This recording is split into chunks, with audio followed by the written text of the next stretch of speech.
Tewasnya Girno oleh anaknya sendiri, Johan Okianto, membuat gempar warga Desa Ngalas, Klaten, Jawa Tengah. Kami pun melakukan penelusuran ke Desa Ngalas untuk mencari tahu seperti apa kehidupan Girno dan Johan selama ini.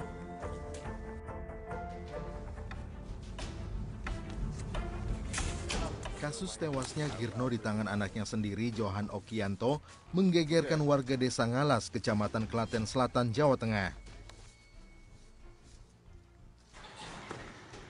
Johan menghabisi nyawa Girno dengan cara keji dan meninggalkan jasad Girno tergeletak begitu saja di dalam kamarnya. Selang beberapa hari, jasad Girno ditemukan warga dalam kondisi sudah membusuk. Kami pun mendatangi rumah Girno di Duku Kamadohan, Desa Ngalas, Kecamatan Klaten Selatan, Klaten, Jawa Tengah, yang lokasinya tak jauh dari pusat kota Klaten. Perjalanan kami tempuh hanya dalam waktu seperempat jam melewati area persawahan dan perkampungan warga. Setibanya di lokasi, kami mencari tahu dari warga sekitar seperti apa kehidupan Girno dan Johan selama ini. Dari keterangan warga desa yang merupakan tetangga korban terungkap, memang sering terdengar keributan dari dalam rumah yang hanya dihuni ayah dan anaknya itu. Keduanya cekcok menyangkut persoalan yang sama, yaitu keinginan korban agar anak laki-lakinya segera mencari pekerjaan.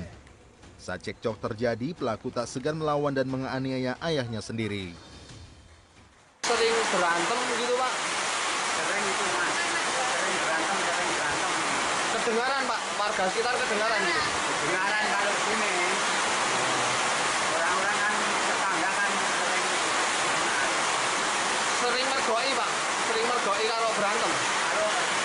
kalau kan di rumah, Mas. Ya, tapi kedengaran. Kedengaran di luar aja. Maksudnya warga sempat datang ke rumah terus melerai gitu? Enggak ada. Semasa hidupnya, korban Girno dikenal sebagai sosok yang baik, namun jarang berinteraksi dengan para tetangga. Sudah bertahun-tahun Girno dan Johan tinggal berdua, karena istri Girno sudah meninggal dunia saat Johan masih kecil.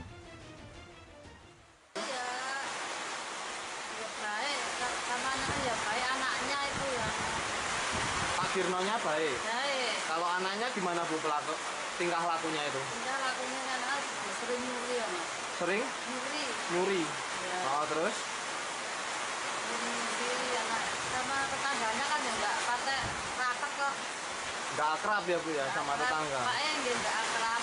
Bapaknya yang nggak akrab? Iya. Bu, itu tinggal serumah berdua itu sudah berapa tahun, Bu? Lama ya kan masih umur kelas 6 itu. Okinya kelas 6. Kelas 6. Berarti ibunya udah meninggal lama ya, Bu? Udah, ya Oki mau naik SMP, ibunya meninggal. Kenapa, Bu? Meninggal kenapa, Bu? Sakit. Sakit apa? Sakitnya ya karena diedukasi apa-apa aja kok. Oh, itu Oki itu anak tunggal, Bu? Anak tunggal. Lulus SD, SMP, SMA? Dia SMA. SMA lulus ya, Bu, ya? Memang dari dulu nggak punya pekerjaan, Bu? Enggak. Kan kalau masih kecil dimanja sama orang tuanya. Sama bapaknya? Iya. Tepat di belakang saya inilah Johan Okianto tega menghabisi nyawa Girno yang Thailand adalah ayah kandungnya sendiri.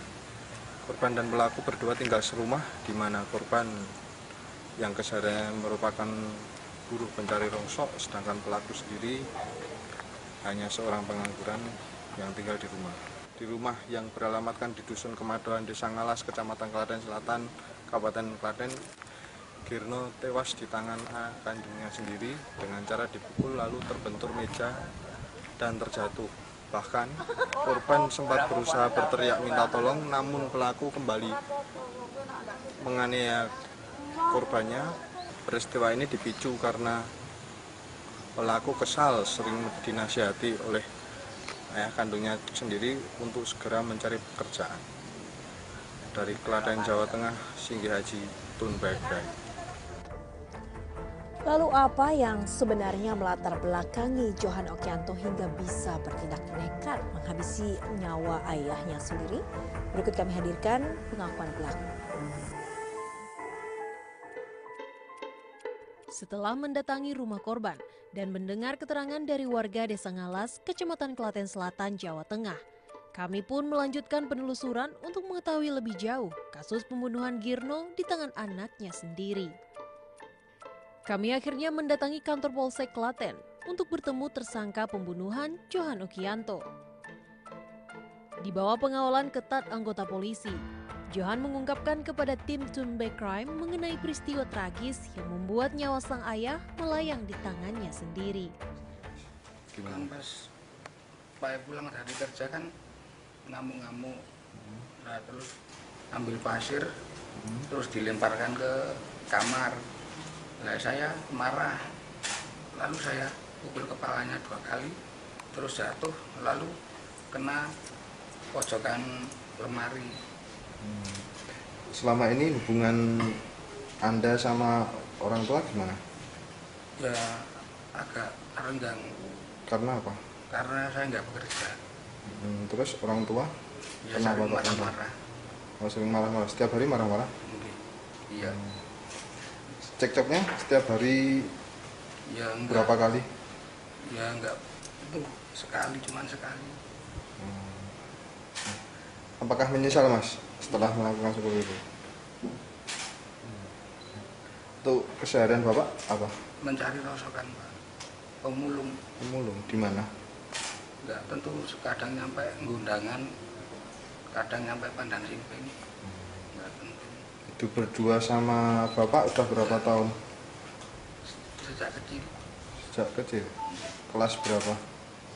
Ya kelas, ya sejak kecil. Sejak kecil aja. Ditinggal ibu Tahun karena apa? 2003 sakit. Karena sakit. Dengan anak tunggal. Iya. Penangkapan